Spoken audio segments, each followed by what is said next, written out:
Understood. Here's a completely fresh and unique beginning for part 1. No introductions, no hi Reddit, no name-dropping, no setup like in previous stories.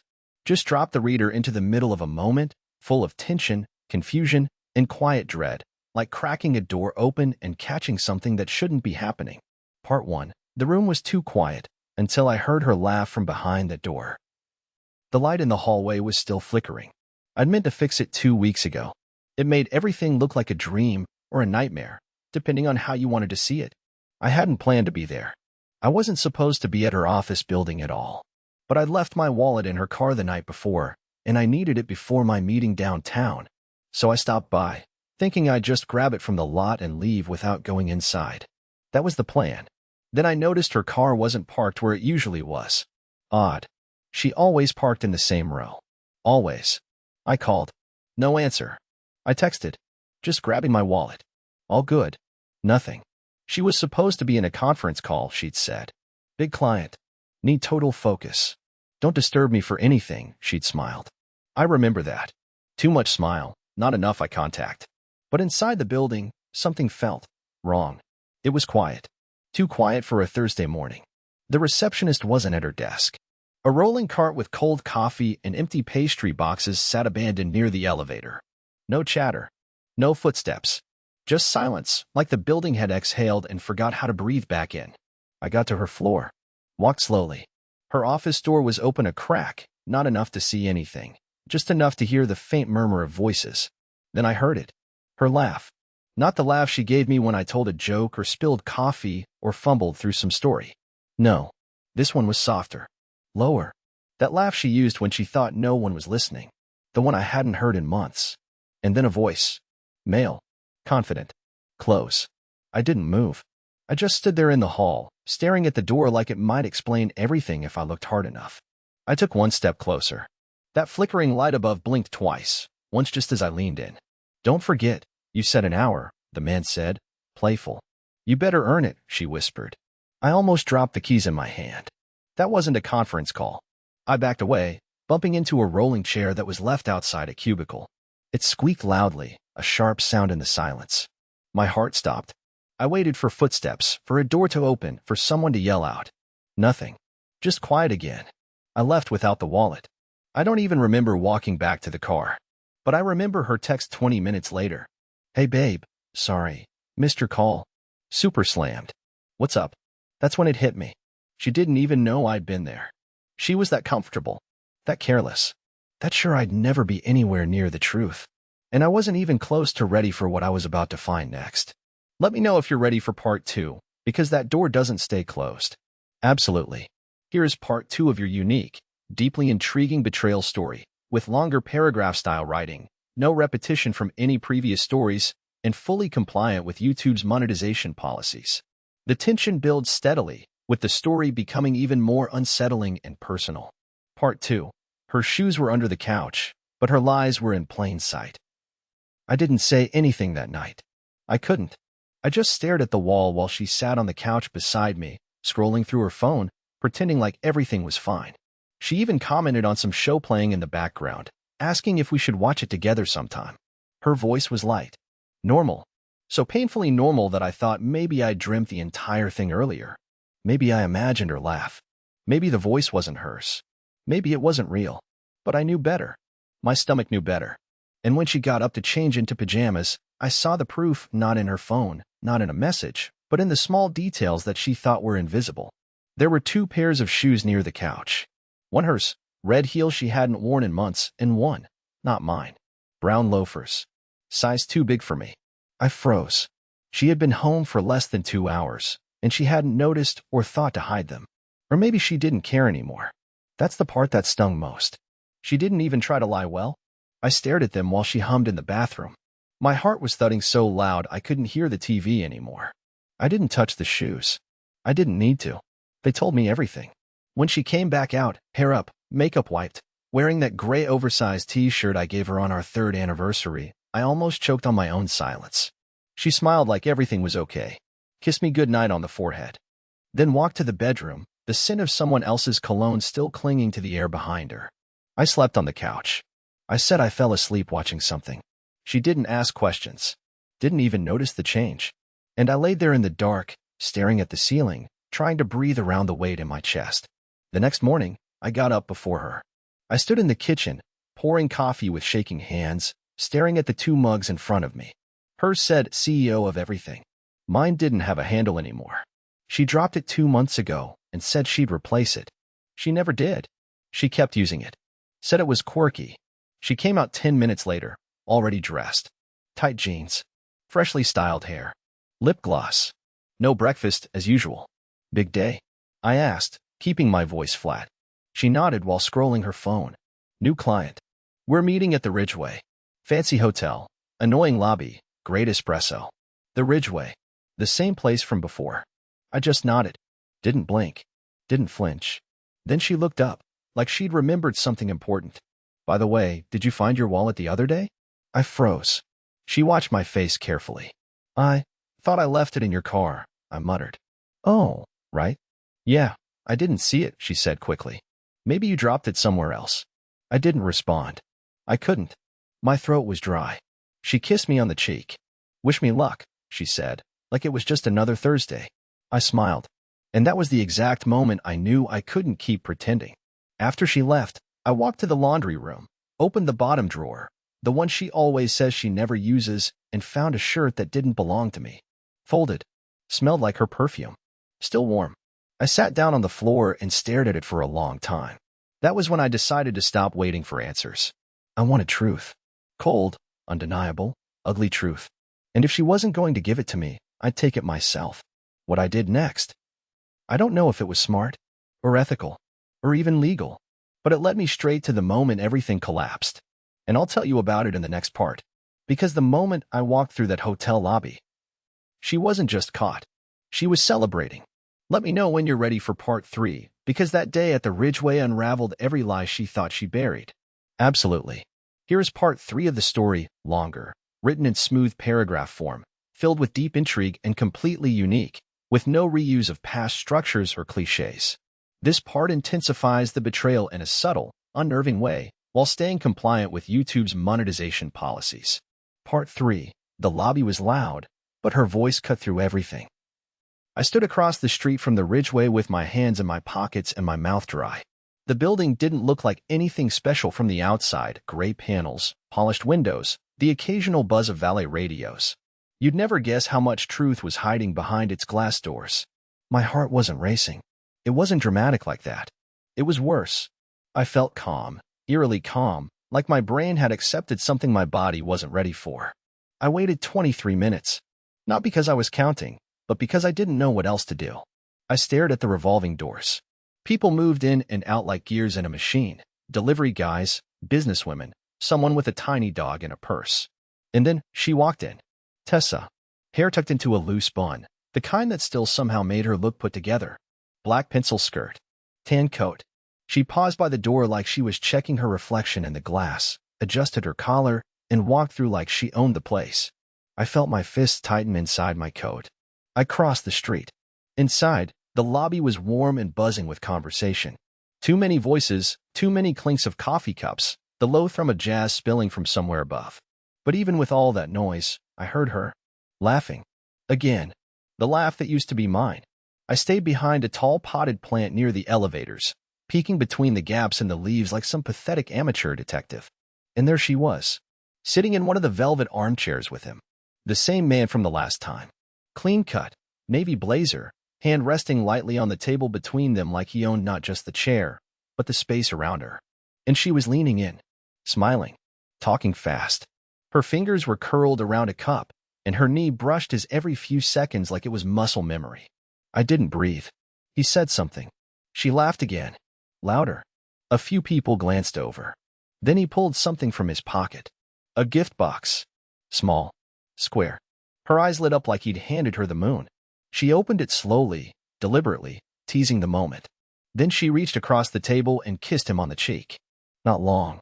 Not showy. But enough. Enough to make me want to vanish. I didn't make a scene. I didn't storm over or shout or throw the box across the floor like some movie character. I backed away. Quietly. My legs weren't steady. My throat burned. By the time I got to the parking garage, I was shaking so hard I dropped my keys twice before I could unlock the car door. Back home, I did something I never thought I'd do. I opened her laptop. She was careless. Too confident. Her email was still logged in. Dozens of messages between her and someone labeled C. I thought the guy's name was Brent, but apparently he went by something else too. Maybe an alias. Maybe a joke. Or maybe there was more than one. The most recent email was dated yesterday. Subject: Friday plans, can't wait. I clicked. Inside were details. A time. A suite number. A reservation under his name.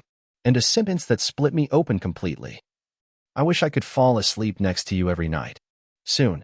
I promise. I sat there in the dark, her laptop glowing in my lap like a confession. I didn't cry.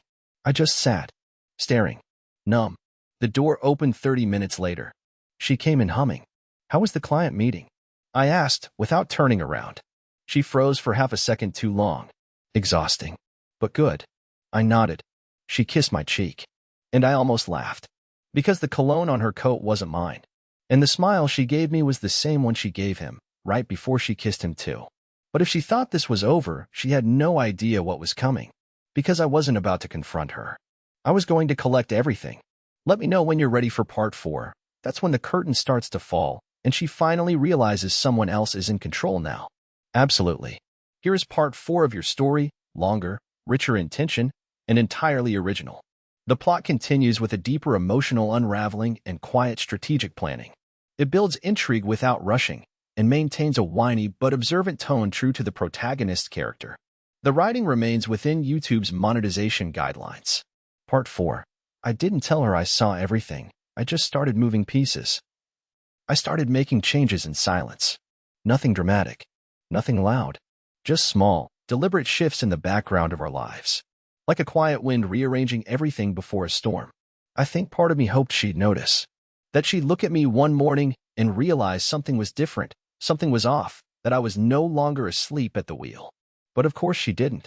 She was too busy floating through her own fantasy, so sure of her performance, so certain I was still the same clueless fool who couldn't tell a lie from a lipstick stain. I waited until she was at work again, supposedly prepping for another presentation. I logged back into her laptop. It was easier now. The guilt had melted away. In its place, something colder had settled. Not anger. Not yet. Just clarity. A sharp kind of quiet. I found more emails. Not just to him, whoever C really was, but to a woman named Jocelyn. Her best friend. Or, I guess, her co-conspirator. Jocelyn knew everything. She wasn't just covering for Tessa. She was encouraging her. In one message, dated 2 weeks ago, Tessa had written, "He still hasn't figured it out. I swear, I could walk in with hickeys and he'd apologize for blinking too slow. It's almost too easy." I reread that sentence 8 times. My face burned. My hands went cold. Too easy. That's what I was to her. Not a husband. Not a man. Just easy. Someone to lie to mock. Someone forgettable enough to keep around until she was ready to upgrade. And that was when I stopped feeling sorry for myself. That was when I stopped being the whiny guy on the couch staring at the ceiling at 2 a.m. I didn't want revenge. Not really. I just wanted her to know that I wasn't a prop. That I saw her now really saw her. I created a new email address. A burner. Anonymous. No trace. I crafted a short message to her boss. Nothing aggressive, nothing slanderous. Just a polite inquiry. Are you aware that one of your senior staff has been using your company's client accounts and time logs for personal meetings at the Ridgeway Hotel? No signature. No threats. Just a breadcrumb. Then I printed the email threads between her and C. Every last one of them. I didn't edit. Didn't delete. Just stacked them neatly, put them in a plain white folder, and slid it under the passenger seat of her car. If she ever found it, I wanted her to wonder who else might have read it. That weekend, she asked if I wanted to go visit her mother. I said I had a migraine. She went without me. I watched her taillights disappear down the road, and then I started packing. Not my bags, hers. Just a few things. A small duffel. I took it to the storage unit I rented under a fake name 2 days earlier. I included the first photo I ever took of her. The one where she was laughing at something I said in the snow, her cheeks red, her hair full of static. I taped it to the inside wall of the unit. Not out of sentiment. I just wanted to see if she'd recognize what she'd buried. The next morning, I changed all my passwords. Closed the shared account. Opened my own. Quiet, clean moves. I didn't say a word. She didn't notice. Or if she did, she assumed I was just being paranoid again, like she'd once called it.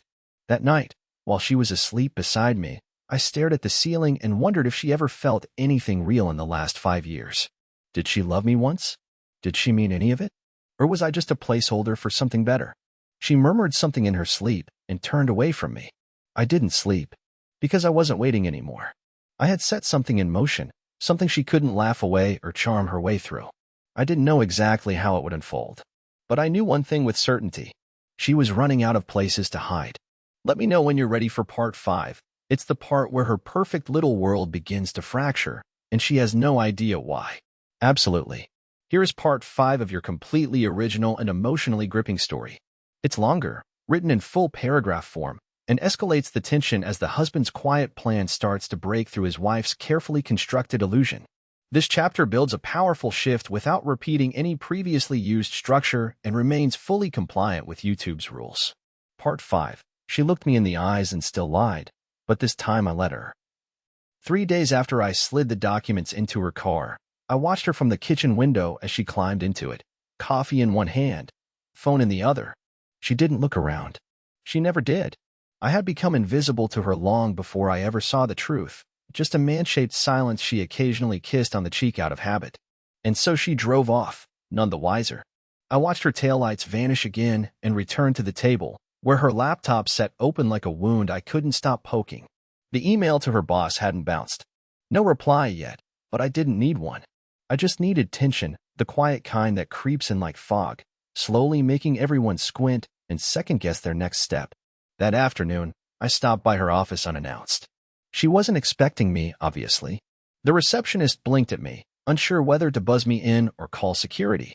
I smiled gently, held up a brown paper bag, and said I was just dropping off Tessa's lunch.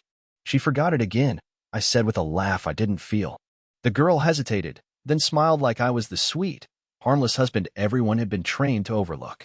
I made it to the elevator, rode to the 3rd floor, and stepped out into a hallway that buzzed with fluorescent light and corporate tension. A few people walked past me quickly, avoiding eye contact.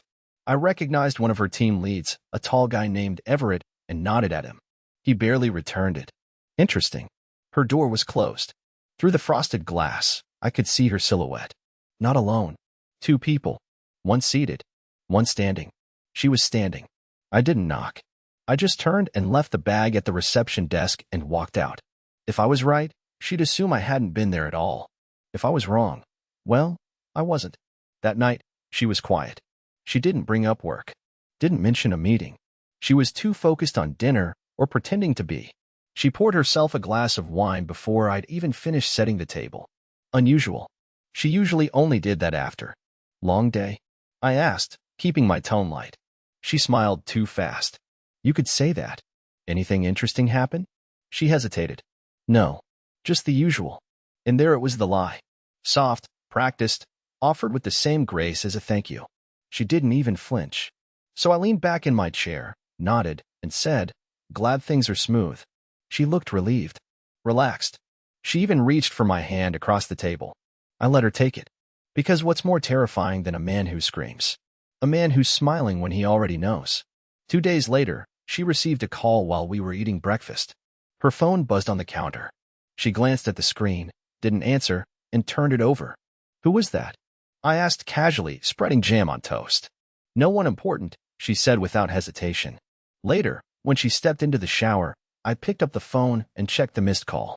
It was from a contact labeled Internal Affairs. She hadn't even tried to rename it. That's when I realized something. Her lies weren't careful anymore. They were rushed. She was scrambling to maintain balance while still pretending nothing was happening. But the cracks were widening, and she couldn't hide them forever. That evening, she told me she'd be heading out for an early strategy session the next morning, something about a weekend event her company was sponsoring. I nodded, even offered to make her coffee for the road. And while she packed her sleek black overnight bag, I slipped something into the side pocket. A single Polaroid I found taped inside the hotel's lobby gift book last week. It was her, arms around a man's shoulders, smiling like she'd never smiled at me. I didn't sign it, didn't write anything on the back, just left it there like a fuse waiting for heat. Because it was never about blowing things up. It was about letting her watch the slow burn and wondering who started the fire. Let me know when you're ready for part 6, because the photo wasn't the only thing waiting for her on that trip. Absolutely. Here is part 6, even longer, with smooth paragraph flow, filled with mounting suspense and psychological intensity. It builds on the unraveling tension with original twists and silent emotional warfare, keeping the husband's voice reflective, whiny, but now sharper and more dangerous.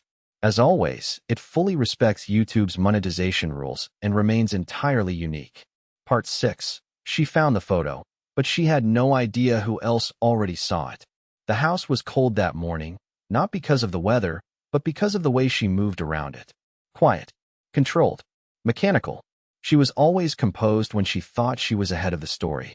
Her heels clicked softly against the hardwood, echoing just a little too loudly in the stillness between us. She didn't look at me while she zipped her bag, but her eyes flicked up once, quick and cautious, like she was trying to read a sentence she wasn't sure was there. I didn't ask where she was going. I already knew. This strategy session was scheduled at a hotel outside the city, one with tinted windows, no questions at the front desk, and premium service designed to keep secrets behind suite doors. She said she'd be home Sunday evening. I nodded. I kissed her cheek. I helped her load the car. I even waved as she pulled out of the driveway. And then I followed her. Not directly. That would have been too obvious. Too risky. I waited an hour, then took the back route to the same hotel. I'd made a reservation the day before under a fake name and paid in cash. Room 214. Hers was 305. Different floors. Different stories. Same building. By the time I checked in, she was already there. I saw her car in the parking lot, parked at an angle, like she rushed in, like she couldn't wait. I sat on the edge of the hotel bed with my phone in hand, screen dimmed, thumb trembling over the voice recorder. I didn't know what I was doing. I didn't have a plan. I wasn't a spy or a genius. I was just a broken man in a borrowed room, wondering how much more of the truth I could handle before something inside me completely collapsed. 2 hours passed. Then 3. I didn't move. I didn't eat. I just stared at the door, waiting for the moment I might crack and go knock on hers. But I didn't have to. Around 7:10 p.m., I heard it. The elevator down the hall dinged softly. Footsteps. 2 sets. One fast, one heavier. Laughing. And then the unmistakable jingle of a room key card. Door 305 opened. I closed my eyes and pressed the record button. I heard everything through the wall. The way she laughed too loudly. The clink of glasses. The music. The way she told him to take his time, like they'd done this dance 100 times before. And maybe they had. I stopped the recording after 20 minutes. Not because it stopped, but because I couldn't listen anymore. Instead, I opened the hotel app on my phone and sent a request to the front desk. A bottle of sparkling cider to room 305. Anonymous delivery. I knew they'd bring it up without question. I knew she'd be confused. I just wanted her to feel it, the nudge of discomfort. The realization that maybe someone was watching. Not enough to confirm. Just enough to unsettle. I left the hotel shortly after. Drove back home in complete silence. My hands didn't grip the wheel. They just rested on it, like they weren't mine anymore. When I walked into the house, everything felt untouched, as if she never existed inside it. Her scent was fading. Her shoes by the door felt like props from a life I no longer recognized. I checked my email. There was a message. Subject line, question about expense report. It was from her supervisor. The message was short. Hey, Nolan. Sorry to reach out directly, but I'm trying to verify some entries on Tessa's travel log. Do you happen to know where she was last Friday morning? I've got 2 overlapping meetings listed, and I'm trying to make sense of it. No big deal, just clarifying. I stared at that email for a long time. The dominoes were starting to tilt. I typed a single sentence. You might want to ask her about the Ridgeway. That's where she was. And she wasn't alone. No name. No explanation. Just that. I hit send. Then I sat in the dark and waited for the world to catch up to the truth I already knew. But the next twist didn't come from her job. It came from someone I hadn't even considered. And it made everything that came before feel like the calm before a storm I couldn't stop. Let me know when you're ready for part 7, because the next voice that speaks isn't hers, and it changes everything. Absolutely. Here is part 7, longer, deeply gripping, and utterly unique. This part takes a sharp and unexpected turn by introducing a new source of tension, unveiling something the husband never anticipated. The psychological stakes rise, yet the tone remains controlled and introspective, fitting for a man slowly unraveling. The writing remains completely within YouTube's guidelines and never repeats past material. Part 7. I thought I was watching her, but someone else was watching me. 2 days passed. No messages from Tessa. No awkward check-ins. No weak attempts at covering tracks. Just silence. The kind that hums beneath your skin. I expected her to walk through the door Sunday evening, rehearse some tale about the retreat, complain about a stiff neck from hotel pillows, maybe even fake some leftover excitement from a non-existent strategy session. But she didn't come home. Instead, at 9:36 p.m., I got a text. Staying with Jocelyn tonight. Too tired to drive. Love you. I read it twice. Then again. The words, love you, felt almost offensive. Like a cruel joke written in a language I didn't believe anymore. I didn't respond. I didn't need to. By then, I had already sent the audio file I'd recorded through the wall to my private cloud. Not to share, not to expose, just to have it. Because even now, some part of me still second-guessed everything. Was it real? Did I hear what I heard? Had I lost my mind? The next morning, I heard a knock. Not the doorbell, just a knock. Soft. Direct. I opened it and froze. It wasn't Tessa. It wasn't her boss. It wasn't anyone I'd expected. It was him. The man from the hotel. He didn't introduce himself. Didn't need to. I recognized the voice. The outline. The scent of that expensive cologne that had clung to her scarf 2 weeks ago. He stood there, hands in his coat pockets, jaw tense but calm, like he'd practiced this confrontation a dozen times in the mirror. I didn't say a word. You need to stop, he said, his voice low, almost polite. Whatever you think you're doing following her, interfering, it ends now. I blinked, genuinely stunned. He wasn't angry. He wasn't confrontational. He was annoyed. Like I was a mosquito he couldn't swat away. You came to the hotel, I said quietly. He nodded. And you shouldn't have. A pause. She didn't tell me you were this obsessive, he added. That one hit me in the gut. Not because it was true, but because it was exactly how I feared I looked to the outside world. The needy one. The emotional one. The one who couldn't let go. I'm her husband, I said. Not for much longer, I think, he replied. Look, I don't want to cause trouble. But if you keep playing these games, I'll make sure you regret it. She's been through enough already. I almost laughed. I really did. But something about the way he said it, that casual confidence, told me he wasn't bluffing. He started to turn away, and then I asked, Does she know you're here? He stopped. Didn't turn around. No, he said. And she doesn't need to. Then he walked back to his car, a black Audi, and drove off without a glance in the mirror. I stood there, stunned. Not because of the visit, but because of what I saw on his passenger seat when he opened the door. Her bracelet. The one I bought her in Oregon. A silver chain with a tiny crescent moon. She used to say she never took it off. I guess that was true, unless he was the one taking it off for her. I went inside, heart thudding, breath shallow, every nerve on edge. I sat down and opened my laptop. I didn't check my email. I didn't check the file. I opened a blank document and started typing a letter. Not to her. Not to him. To the lawyer I'd already spoken to last week. Because now, it wasn't just about betrayal. It was about danger, power, and how quietly someone can steal everything from you while smiling the whole time. Let me know when you're ready for the final chapter, part 8. Because it all ends when she walks through that door and finally realizes she's not the one in control anymore. Absolutely. Here is part 8, the final chapter of this unique, emotionally intense story. This ending offers resolution, truth, and a quiet, empowering outcome deeply satisfying while staying grounded and fully compliant with YouTube's guidelines. The tone remains reflective and human, capturing the voice of a man who finally learns to let go, not in rage, but with clarity. Part 8. She walked in smiling, but she didn't know what was waiting for her. She came home the next night, not with guilt, not even with caution. She walked through the front door humming something off-key, like the world hadn't shifted beneath her while she was away.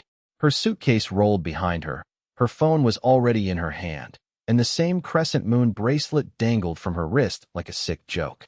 Hey, she said casually, like nothing had happened. You eat already? I nodded. Didn't speak. She moved through the kitchen, pulled off her heels, dropped her bag on the floor like it didn't weigh anything. I watched her, This woman I thought I knew, moving so comfortably through the wreckage she created. She didn't ask how I was. She didn't even ask if I missed her. She started rambling about some session, something about a guest speaker and a champagne toast. I let her talk. And then, when she finally looked at me, really looked, she paused. There was something in my face that gave it away. Not anger, not tears, not heartbreak. Stillness. Are you okay? She asked, suddenly cautious. I stood, walked over to the kitchen counter, and slid the folder toward her. The same one I'd found under her seat. The one she never saw. Inside was a printed copy of her emails, a screenshot of the hotel receipt, and a single photo. The one of her and the man in the lobby, arms wrapped around each other. Her face lit up like it hadn't been in our home for years. She didn't touch it, just stared at it. Then slowly, almost imperceptibly, she sat down. She opened her mouth like she was about to spin something, some clever half-lie, maybe a joke. But when she saw I wasn't blinking, she closed it again. I'm filing for divorce, I said calmly. She looked stunned. Not because of the word. She had probably imagined it before. But because I didn't raise my voice. I didn't beg. I didn't ask her to explain. I already moved some things out. I've been staying 2 nights a week at another place. You didn't notice. Nothing. Just silence. There's no yelling. No drama, I added. You can have the last word if you want. Just don't insult both of us by pretending this meant nothing. Still, she said nothing. She picked up the folder with trembling hands and stood slowly. Her mouth was tight now. Not guilt. Not pain. Just disbelief. Like someone who just realized the person they always underestimated had finally walked past them. The next morning, she was gone. She didn't leave a note. She didn't slam the door. She didn't ask for another chance. There were no apologies, no explanations. Just an empty coffee cup in the sink and a quiet house that finally felt honest again. It's been 4 months now. The divorce finalized last week. I didn't fight over furniture. I didn't ask for anything back. I didn't need to. What I got was better. I got peace. I started seeing a therapist. Not because I was broken, but because I wanted to understand how I let myself disappear for so long. I've started running again. I cook for myself. I sleep better. I don't stare at ceilings anymore. Sometimes I catch myself remembering her laugh. The one I used to love. It doesn't hurt like it used to. Now it's just a sound I used to recognize. And every now and then, I walk past a mirror and almost don't recognize the man looking back. But then I smile. Because he's still here. And for the first time in a very long time. He's not afraid anymore. The end. Would you like a title and story description for YouTube?